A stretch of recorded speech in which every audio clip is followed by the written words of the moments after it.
2 semanas después, estoy comiendo en mi escritorio, medio escuchando un podcast, cuando mi teléfono vibra sobre la mesa. Una notificación se convierte en otra. Y otra más. Es mi papá. Un mensaje corto y directo, como si nada hubiera pasado. ¿Puedes cubrir la colegiatura de Emily para el próximo semestre? Está estresada. Me quedé mirando la pantalla más de lo que probablemente debería. Algo dentro de mí finalmente cedió, no con un grito, ni de forma dramática, solo un clic silencioso por dentro. Escribí de vuelta exactamente una frase: este perdedor no va a mandarte ni un solo peso. Dejé el teléfono sobre la mesa, terminé mi sándwich y esperé. 10 minutos después, caos total. Las llamadas perdidas se acumulaban tan rápido que el teléfono se trabó. Papá. Mamá. Mi tía. Incluso un primo con el que no hablaba desde la prepa. Era casi impresionante lo rápido que pasé de ser prescindible a indispensable. Al parecer, solo era familia cuando había dinero de por medio. Creciendo, la gratitud nunca formó parte del trato. El apoyo se daba por hecho, se esperaba, se exigía. Aprendí desde temprano que los elogios no eran para gente como yo, eran para Emily.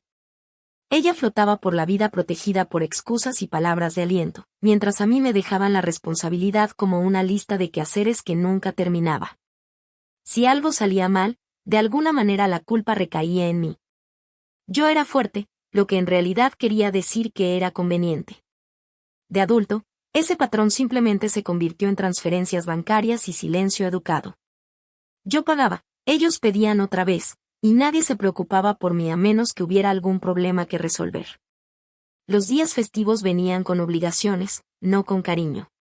Las llamadas eran puro trámite. Me decía a mí mismo que era algo temporal, que cuando Emily se graduara, las cosas se equilibrarían. Nunca lo hicieron. Aquella tarde, mi mamá finalmente dejó un mensaje de voz. Su voz temblaba, cargada de decepción, no de preocupación. Hablaba de sacrificio, de sangre, de cómo la familia siempre debe apoyarse. Nunca me preguntó cómo estaba. Nunca reconoció la ofensa. Nunca se disculpó. Entonces me cayó el 20, no me estaban castigando por negarme a ayudar. Me castigaban por poner un límite. Así que no regresé la llamada. Silencié el chat. Por primera vez en años, elegí el silencio en lugar de la obediencia. Se sentía raro, incómodo incluso, pero también más ligero. Como si me hubiera salido de un papel para el que nunca hice audición. Más tarde esa noche, salí a caminar. La ciudad vibraba a mi alrededor, indiferente y viva. Por primera vez, nadie necesitaba nada de mí. Nada de emergencias. Nada de culpa. Solo espacio. Y en ese espacio entendí algo simple y brutal: duele menos que te ignoren a que te usen. No era un perdedor. Solo estaba cansado de pagar por un lugar en la mesa donde nunca me respetaban. Pasó una semana, luego otra. El ruido se fue apagando poco a poco. Las llamadas se hicieron menos. Los mensajes dejaron de llegar en montón y empezaron a sonar cautelosos, casi inseguros. El silencio se instaló, y en lugar de sentirse solitario, se sentía merecido. Incluso tranquilo. Durante ese tiempo, me di cuenta de cuánta energía tenía de repente. Mis días ya no eran secuestrados por las crisis de los demás. Me concentré en mi trabajo, conseguí un contrato nuevo y hasta dormí toda la noche sin que mi teléfono se iluminara a las 2 de la mañana con el problema de alguien más. Era extraño darme cuenta de lo pesado que había sido todo ese tiempo de obligación constante hasta que desapareció. Entonces, una tarde, Emily finalmente volvió a escribirme. Pero no con pánico esta vez. Con enojo. Me acusaba de abandonarla, de arruinar su futuro, de ser cruel justo cuando más me necesitaba. Al leerlo, sentí algo inesperado: claridad. Ninguna de sus palabras incluía gratitud por los años que la cargué. Ninguna reconocía los sacrificios que hice en silencio, sin crédito. Todo era pérdida desde su perspectiva, como si mi papel nunca hubiera sido opcional. No discutí. No me defendí. Archivé el mensaje y regresé a lo que estaba haciendo. Unos días después, mi papá intentó otra estrategia. Su tono se suavizó. Habló de orgullo, de errores, de cómo la familia pelea pero se mantiene unida. Aún no se disculpaba. Solo quería recuperar el acceso. Ahí entendí que no se trataba de reconciliación. Se trataba de restaurar el viejo equilibrio, yo dando, ellos tomando. Una vez que ves el patrón, no lo puedes dejar de ver. Al final del mes, ya ni hablaban de mí. Alguien más había tomado mi lugar. Alguien más tenía que cargar, sacrificarse, sentir la presión que yo había llevado por años. Y de repente, el sistema encontró la manera de sobrevivir sin mí. Fue entonces cuando la culpa desapareció por completo. No quemé puentes. No anuncié límites. Simplemente me aparté y dejé que la realidad me reemplazara. Resulta que el mundo no se derrumbó. Solo se ajustó. Y por primera vez, yo también. Al principio, no responder se sentía extraño, como contener la respiración bajo el agua. Esperaba que sonara alguna alarma interna, algún reflejo que me dijera que corriera a arreglar las cosas. Nunca pasó. En cambio, los días pasaron sin confrontaciones, y la ausencia de caos se convirtió en una prueba por sí sola. La noticia iba llegando a mí por familiares lejanos y conexiones medio olvidadas. Emily no solo estaba enojada, estaba sorprendida. La vida había dejado de amortiguarla. Las fechas límite de repente importaban. Las consecuencias llegaban a tiempo. La red de seguridad que ella suponía bajo sus pies ya no existía, y no sabía cómo pararse sin ella. De alguna manera, ese choque se convirtió en culpa dirigida directo hacia mí. Mientras tanto, mis padres batallaban con las cuentas. Descubrían cuánto había absorbido yo sin quejarme. Gastos que nunca había notado aparecían porque yo los manejaba en silencio. Su seguridad se quebró cuando la realidad se negó a ceder. Yo me quedé callado. Cada intento de hacerme volver se volvía más transparente. Preocupación disfrazada de nostalgia. Bondad empaquetada sin responsabilidad. Buscaban la palanca correcta, la emoción adecuada, cualquier cosa que restaurara el viejo arreglo. Yo no les di nada con que trabajar. Entre bambalinas, mi vida se estaba estabilizando de formas que nunca imaginaron. Mi horario era constante. Mis ingresos previsibles. Por primera vez, mi futuro no se basaba en andar resolviendo emergencias que no eran mías. Planeaba cosas sin pedir permiso. Tomaba decisiones sin prepararme para el rechazo. La calma se sentía casi sospechosa, como si pudiera desaparecer si la reconocía en voz alta. Y entonces vino la escalada. Una tarde se coló un mensaje de voz, cuidadosamente preparado, demasiado suave. Mi mamá hablaba de recuerdos, de cómo el tiempo pasa más rápido de lo que uno cree, de que los malentendidos no deberían durar para siempre. Se quedó a punto de decir que extrañaba lo que yo solía dar. Lo borré sin escucharlo 2 veces. Cuando llegó el otoño, el esfuerzo se intensificó. Likes, comentarios, pequeños gestos pensados para abrir conversación sin realmente enfrentar la ruptura. Llegaban regalos con familiaridad pero sin explicación, cosas elegidas para dar consuelo más que para hablar. Se sentía menos como amor y más como carnada. Yo no moví ni un dedo. Lo que no entendían era que mi silencio no era duda. Era certeza. No estaba esperando que me convencieran. Ya había elegido un papel distinto, uno donde mi valor no se mide por cuánto sacrifico. Y mientras ellos se esforzaban por recuperar el control, yo estaba construyendo algo sólido, en silencio, con cuidado, sin que sus huellas estuvieran en ello. Esa era la parte que nunca esperaron. Ese mensaje quedó sin leer horas después de cerrar la laptop. No porque tuviera poder sobre mí, sino porque confirmaba algo que ya sospechaba. No me buscaban para arreglar nada. Me estaban haciendo una solicitud. El tono era pulido, casi estratégico, como si con suficiente contexto y palabras suaves pudieran abrir nuevamente el acceso. Lo que más me sorprendió no fue la petición, sino la suposición de que todavía estaba disponible para eso. Cuando Emily me llamó días después, reconocí el patrón de inmediato. La manera cuidadosa de moverse, la emoción contenida, el intento sutil de sonar consciente sin reconocer realmente el daño. Dejé que el silencio se alargara, que ella lo llenara. Habló de presión, de incertidumbre, de querer reiniciar. Nada funcionó. Se sentía ensayado, como líneas que alguien le había enseñado a decir. En el momento en que la conversación giró hacia números, la ilusión se rompió. La petición venía envuelta en urgencia, presentada como inevitable, pintada como temporal. Siempre lo había sido. Lo temporal había durado años. Terminar la llamada y cortar contacto otra vez no fue cruel. Fue necesario. No estaba castigando a nadie, estaba protegiendo algo que me había costado demasiado construir, el respeto propio. La generosidad sin consentimiento no es amabilidad. Es explotación. Lo que nunca consideraron fue cuánto poder tiene el silencio. No anuncié mi éxito. No corregí sus suposiciones. Los dejé creer la narrativa que les convenga. Ser subestimado resultó liberador. Mientras ellos corrían para redistribuir las responsabilidades que yo cargaba solo, mi mundo crecía en silencio.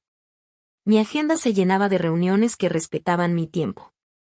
Mi cuenta reflejaba esfuerzo en lugar de obligación. Por primera vez, mi futuro no estaba atado a la emergencia de otra persona. La brecha entre lo que creían de mí y lo que realmente era seguía creciendo. Y en vez de correr a cerrarla, la dejé estirarse. Porque la verdad ya no necesitaba defensa. Ver cómo todo se desarrollaba desde lejos se sentía surrealista. Durante años, yo había sido el estabilizador silencioso, el soporte invisible que mantenía en pie una estructura que nadie cuidaba. Una vez que me aparté, las grietas no tardaron en aparecer. Las responsabilidades cambiaron de lugar. La tensión aumentó. Personas que nunca habían sido molestadas antes de repente sintieron el peso de decisiones que habían ignorado. No sentí culpa. Me sentí validado. La distancia se volvió intencional. Elegí quien tenía acceso a mí, no por rencor, sino por claridad. Mi energía dejó de ser propiedad de todos. Las conversaciones terminaban rápido. Las obligaciones desaparecían. Lo que más me sorprendió fue lo tranquilo que me sentía mientras todo se desmoronaba sin que yo interviniera. El viaje se volvió un marcador, no una escapada. Una línea visible entre quien había sido y quien estaba eligiendo ser. Sol, aire salado, risas que no venían con expectativas. Cada detalle se sentía ganado, tiempo, libertad, alegría. No me apresuré a documentarlo, pero cuando lo hice, no fue por aprobación. Fue una declaración silenciosa. La respuesta no tardó en llegar. Preocupación, confusión, nostalgia, todo envuelto y enviado directo a mi teléfono. Mensajes disfrazados de amor, pero cargados de culpa. Hablaban de unidad, de extrañar lo que teníamos antes, de querer restaurar las cosas. Ninguno preguntó cuánto me había costado mantener todo funcionando. No respondí de inmediato. Esa noche, de pie en el balcón, con las olas rompiendo abajo, me di cuenta de algo que cambió por completo la historia. La paz no necesita permiso. No negocia. No se explica. No estaba abandonando a nadie. Finalmente me estaba eligiendo a mí mismo, y esa era la única decisión que no estaba dispuesto a deshacer. Volví a leer ese último mensaje una vez que estuve solo. Luego otra vez. No sonaba dramático ni amenazante. Sonaba casual. Casi despreocupado. Como alguien que deja caer un fósforo y se va sin mirar si se prende el fuego. Quien lo mandó no buscaba respuesta. Estaba plantando información. El resto del vuelo de regreso pasó como un borrón. No fue pánico, fue enfoque. Mi mente seguía dando vueltas a la misma pregunta silenciosa. ¿Qué cuenta? Cuando entré de nuevo a mi departamento, me recibió la tranquilidad de siempre. Ninguna voz. Ninguna expectativa flotando en el aire. Dejé la mochila, me quité los zapatos y abrí la computadora como si fuera memoria muscular. Sin emociones. Metódico. Entré a todo lo que no había revisado en años. Portales viejos. Contraseñas archivadas. Carpetas olvidadas. Seguí pistas en las que alguna vez confié lo suficiente como para ignorarlas. Y entonces lo encontré. Ahí estaba, enterrada entre papeles viejos y decisiones medio olvidadas. Una cuenta creada bajo la excusa de apoyo familiar. Mi nombre. Mi crédito. Retiros automáticos que nunca se habían discutido, nunca autorizados como yo había asumido. Los números sumaban rápido cuando dejabas de redondearlos en tu cabeza. De repente, la urgencia tenía sentido. La desesperación. La suavidad repentina. No estaban reaccionando a mi ausencia con emociones. Estaban corriendo porque algo concreto había cambiado. No lloré. No me enojé. Me sentí alerta, despierto, completamente presente. Por primera vez, entendí por qué estaban en pánico y por qué querían que regresara tan desesperadamente. No era por conexión. Era por exposición. Cerré la laptop despacio y me recosté. Lo que fuera esto, no había sido un accidente. Y no era pequeño. Pensaban que me distraería. Que un poco de culpa, algunos recuerdos, un puñado de llamadas perdidas me harían volver. Se equivocaron. Esta vez no iba a regresar a la oscuridad. Iba a prender todas las luces. No levanté la voz. No di sermones. Simplemente expliqué que la confianza no sobrevive al secreto. Que la historia que le habían contado me había costado más que dinero, me había costado claridad. Ver cómo le caía en la cara fue desconcertante. La confusión dio paso a la comprensión en cámara lenta, como un telón levantándose que ella ni sabía que estaba allí. Intentó de nuevo, más suave esta vez. Dijo que se sentía atrapada. Que todo parecía desmoronarse. Le dije que el colapso no ocurre de la noche a la mañana. Es el resultado de atajos y silencio acumulados con el tiempo. Le recordé que la adultez no se hereda, es algo en lo que uno entra, aunque sea incómodo. Ella asintió, con la mirada clavada en el piso. Sin excusas. Sin negociar. Solo el peso silencioso de las consecuencias cayendo poco a poco. Cerré la puerta con cuidado, no como castigo, sino como límite. Después de eso, me di cuenta de algo, mis manos no temblaban. El pecho no se me apretaba. No sentí ganas de correr tras el momento para suavizarlo. Eso era nuevo. Más tarde esa noche, mi teléfono volvió a encenderse. Esta vez era mi papá. Sin saludos. Sin preguntas. Solo enojo, directo y repentino, acusándome de exagerar, de malinterpretar todo, de estar destruyendo a la familia. No contesté. Ya no había nada que aclarar. La verdad ya había hecho su trabajo. En los días siguientes, empezaron a salir más piezas. Las historias no coincidían. Las explicaciones cambiaban. Mientras más hablaban, más claro se volvía todo. Ya no necesitaba pruebas. Tenía perspectiva. Lo que más me sorprendió no fue la traición. Fue lo ligero que me sentí después. Como si por fin hubiera soltado algo pesado que llevaba cargando sin darme cuenta de que nunca fue mío. Durante años pensé que la distancia significaba pérdida. Resultó que la distancia fue lo que finalmente me devolvió mi vida. Eso cruzó una línea que antes no habían tocado. La casa era una cosa. Mi dinero, otra. ¿Pero mi espacio profesional? Eso se suponía que no se tocaba. El simple hecho de que ella hubiera encontrado ese número me dijo que estaban buscando, siguiendo migajas que yo nunca quise dejar. Pasé el resto de esa junta sintiendo cuando tocaba, aportando lo necesario, mientras algo firme se asentaba en mi pecho. No era miedo. Era certeza. Esto no era preocupación. Era una escalada. Esa misma tarde blindé todo. Actualicé configuraciones de privacidad. Quité datos viejos. Pedí a recursos humanos, con calma, que cualquier llamada urgente se filtrara solo por canales oficiales. No expliqué la historia completa. No hacía falta. Solo dije que había problemas de límites con familiares lejanos. Eso bastó. Más tarde, llegó otro intento, esta vez de un número que reconocía pero que no veía desde hacía años. Era mi tía. Dejó un mensaje hablando de malentendidos, de que mis papás estaban destrozados, de que yo estaba siendo terco justo cuando la unión era más importante. Terminó diciendo, no quieres que esto se ponga peor. Esa frase me hizo reír en voz alta. ¿Peor para quién? Se les estaban acabando las jugadas.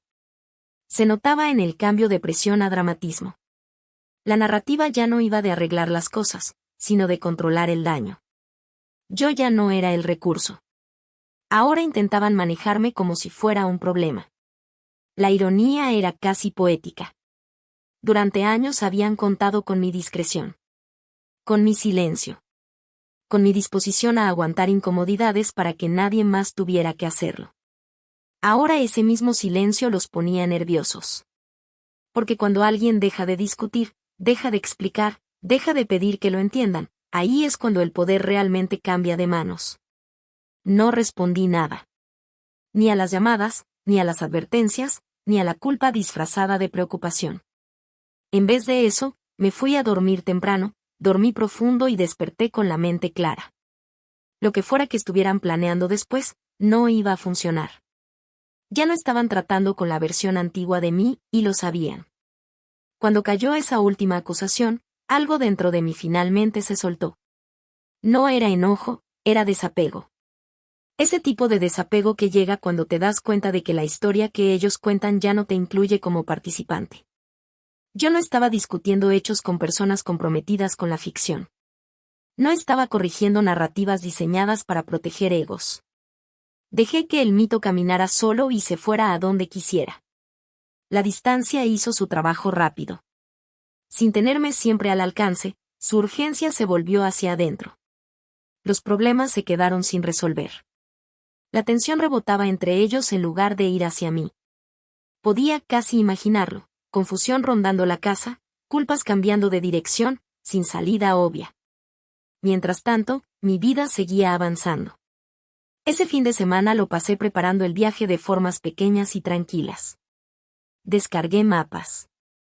Guardé cafés en favoritos. Aprendí algunas frases en un idioma nuevo, no porque lo necesitara, sino porque podía. Cada elección se sentía deliberada, egoísta en el mejor sentido posible. Sin coordinación. Sin permiso.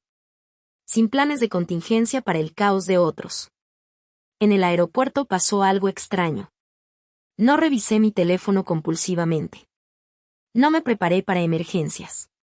Solo esperé para abordar, tranquilo y anónimo, como cualquier otra persona con mochila y destino. Cuando el avión despegó, vi la ciudad hacerse pequeña entre las nubes y sentí un alivio que no sabía que estaba cargando.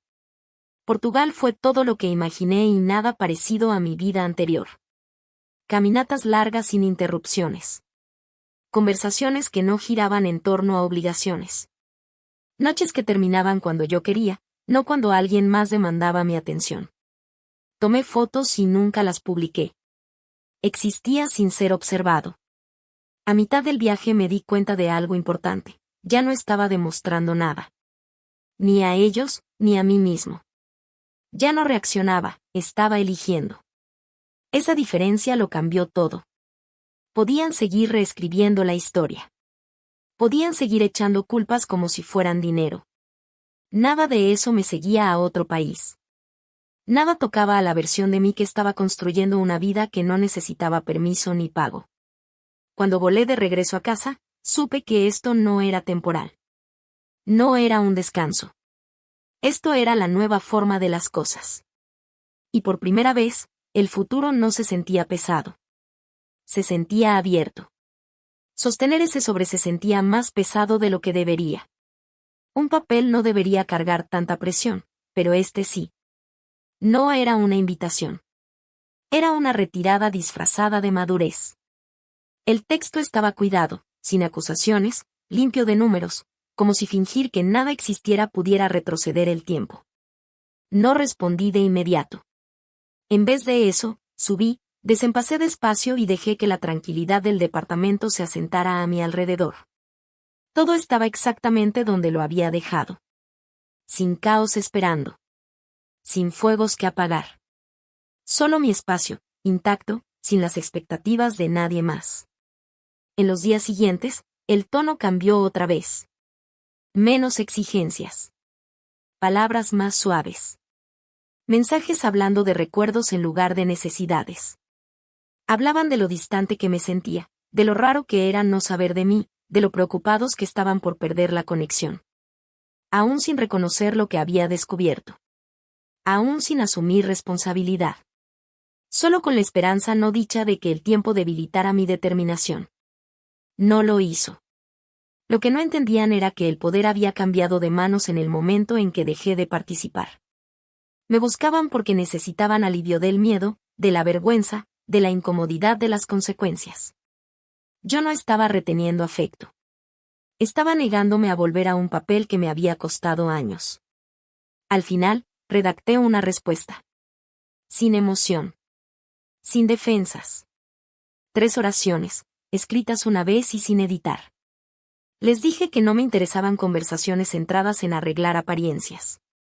Que cualquier contacto futuro requeriría honestidad, transparencia y respeto a los límites. Y dejé claro que no iba a negociar mi independencia. La envié y cerré la laptop. Lo que pasara después ya no era algo que yo necesitara manejar. Si ellos elegían crecer, era su asunto. Si elegían negar la realidad, también era su carga. Yo ya me había alejado de la versión de mí que existía para estabilizar a todos los demás. La vida que estaba construyendo no necesitaba permisos, hojas de cálculo ni invitaciones a cenar. Y esta vez, no había vuelta atrás. Creo que mejor lo olvidamos, dije. Mi mamá parpadeó, con la boca abierta como si quisiera decir algo y no pudiera. Mi papá apretó la mesa con fuerza, los nudillos blancos. Emily bajó la mirada a su plato, sus dedos dibujando patrones invisibles en el borde de la loza. El silencio se estiró, más pesado que cualquier discusión que hubiéramos tenido antes. Me recosté un poco, dejando que la silla crujiera, dejando que el peso del momento se asentara. No suavicé mi voz. No sonreí ni pedí disculpas. Solo dejé que las palabras flotaran en el aire como una campana fría y clara. Por primera vez, noté todas las pequeñas grietas que había ignorado antes, los cojines gastados del sillón, el ligero olor a pollo quemado que quedaba en el horno. La inclinación torpe de una foto familiar en la pared que siempre había parecido derecha. Las cosas no eran perfectas, no estaban preparadas. Eran frágiles. Vulnerables. Rotas de maneras que habían tratado de ignorar fingiendo que yo siempre estaría ahí para sostenerlas. Continué, calmado pero con intención. He dado todo lo que pude durante años. Dinero, tiempo, paciencia. He cargado más de mi parte de responsabilidades, y ya basta. Esto no es un castigo. Es solo la realidad. Ustedes tuvieron su oportunidad de ser honestos conmigo, y no lo hicieron. Así que ahora tienen que arreglárselas sin que yo recoja los pedazos. Los ojos de Emily se llenaron de agua, no de alivio ni comprensión, sino de confusión. La mandíbula de mi papá se movía, como masticando palabras que no tenía. Mi mamá tomó su copa de vino, la sostuvo y luego la dejó sin beber. Dejé que la pausa durara, que lo sintieran, que se sentaran con ello. El aire cambió un poco, nadie habló. Nadie trató de justificar, suplicar o negociar. Pude verlo, la realización se iba colando. Por primera vez, yo no era la solución conveniente. No era el amortiguador. No era opcional. Entonces empujé mi silla despacio, me levanté y miré alrededor de la mesa. No con enojo, ni con triunfo, solo con calma y certeza. Me voy, dije. La cena terminó. La vida sigue. Para todos nosotros. Salí sin mirar atrás. La puerta principal se cerró detrás de mí con un clic, dejando el olor a pollo quemado, las servilletas dobladas y el silencio tenso dentro. Afuera, el aire de la tarde me golpeó la cara. La ciudad zumbaba suavemente. Tráfico, aves, risas lejanas. Libertad. Y por primera vez en años, se sentía permanente. Empecé a notar las cosas pequeñas casi de inmediato. Las mañanas eran más tranquilas, más calmadas. Sin teléfono vibrando, sin interrupciones a media mañana. Hice el café exactamente como me gusta, fuerte y negro, y me senté en el balcón viendo despertar la ciudad sin revisar un solo mensaje. La luz del sol se sentía diferente cuando no pasaba por las expectativas de nadie más.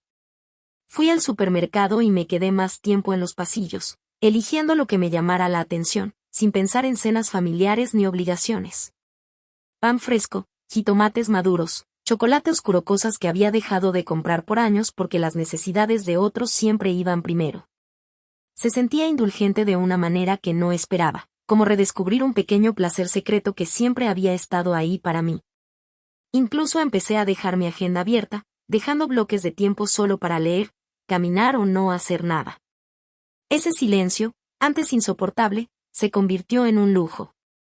Las calles de la ciudad que recorría eran mías, cada paso sin ataduras. Pasaba frente a los cafés donde solía encontrarme con Emily para cafés rápidos que ella nunca valoró. Ahora, esos espacios se sentían amplios en lugar de limitados. El sueño volvió en largos periodos, profundo y sin interrupciones. Los sueños ya no eran frenéticos ni se rompían por emergencias imaginarias. Me despertaba descansado, sin estar a la defensiva. Y cuando sonreía, no era una sonrisa fugaz ni culpable, se quedaba. Por primera vez en años, no estaba actuando. Solo estaba siendo. Las noches se volvieron totalmente mías. Cocinaba lo que me gustaba, probaba combinaciones nuevas, servía vino sin restricciones. No tenía que justificar mis elecciones, ni medir la reacción de nadie más. Era un alivio sutil y constante, que se hacía más fuerte cada día que pasaba libre. Y la ausencia de contacto era casi surreal. Ninguna llamada, ningún mensaje, ninguna sombra de expectativa. Ni la más mínima indirecta de culpa o petición de dinero. Era como si todo el mundo se hubiera corrido de mi camino, y por primera vez, no iba detrás, iba adelante. Algunas noches me sorprendía alcanzando el teléfono por costumbre, y luego recordaba que ya no tenía que responderle a nadie. Una sensación extraña me recorría, la comprensión tranquila de que mi energía, mis recursos, mi tiempo, eran solo míos. Sin ataduras, sin obligaciones, sin deudas invisibles. La libertad era embriagadora. Y fue entonces cuando entendí algo que golpeó más fuerte que cualquier discusión, pelea o ultimátum familiar. Las personas que dicen quererte, que insisten en que te necesitan, a veces solo lo hacen cuando les conviene. Dejas de ser conveniente, y de repente eres invisible. Dejas de dar sin parar, y de repente tu ausencia es insoportable. Pero en ese espacio insoportable, te encuentras a ti mismo. Encuentras tu calma, tu claridad, tu poder. 6 semanas después, todavía lo siento cada mañana. Café en el balcón. Pan tostado justo como me gusta. Caminatas largas sin interrupciones. Libros que realmente quiero leer. Comidas que elijo. Sueños sin interrupciones. Silencio que no está vacío, es mío. Y nunca me había sentido más victorioso. Lo que más me sorprendió fue lo rápido que mi cuerpo y mi mente se ajustaron. La tensión constante que había cargado por años, hombros tensos, respiración corta, ese miedo leve que siempre estaba ahí empezó a aflojar sin que yo lo intentara conscientemente. Reía más fácil. Planeaba cosas sin dudar. Las decisiones dejaron de sentirse como negociaciones. El tiempo se estiraba de buena manera. Las noches ya no se perdían en control de daños. Los días de semana fluían en lugar de chocar. Empecé a medir el progreso por lo estable que me sentía, en lugar de cuánto lograba soportar. Ese cambio por sí solo lo cambió todo. El proyecto que finalmente hice realidad se volvió fuente de orgullo, no de presión. Trabajé en él porque quería, no porque necesitara otra escapatoria. La creatividad volvió cuando el modo supervivencia se apagó. Las ideas se sentían juguetonas otra vez, en lugar de urgentes. Mi cuerpo siguió a mi mente.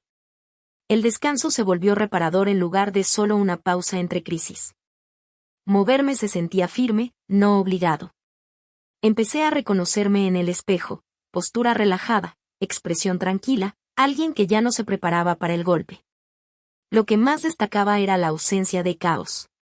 Nada de emergencias inventadas. Nada de deudas emocionales. Ninguna cuenta regresiva invisible para el próximo pedido. Ya no estaba manejando el futuro de nadie más, y esa libertad creó espacio para el mío. Cuando Sara me contactó, sus palabras cayeron suaves. No había presión detrás, ni agendas ocultas. Solo curiosidad y un toque de admiración. Su vacilación después no me sorprendió.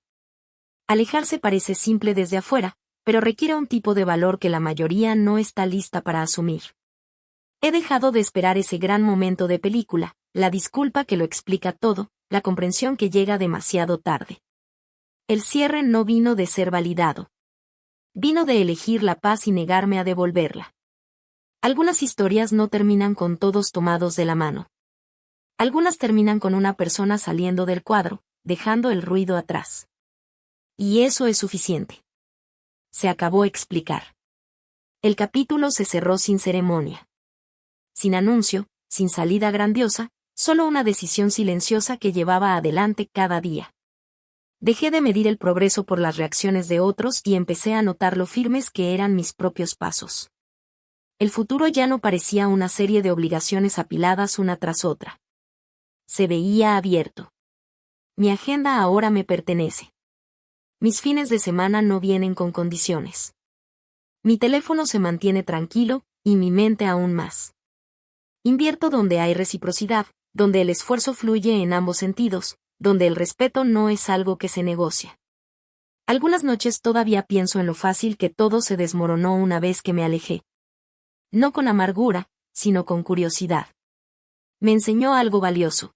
Cualquier cosa que se derrumbe cuando dejas de sobrefuncionar, nunca estuvo hecha para durar. No desaparecí. Solo dejé de actuar. Y no voy a regresar.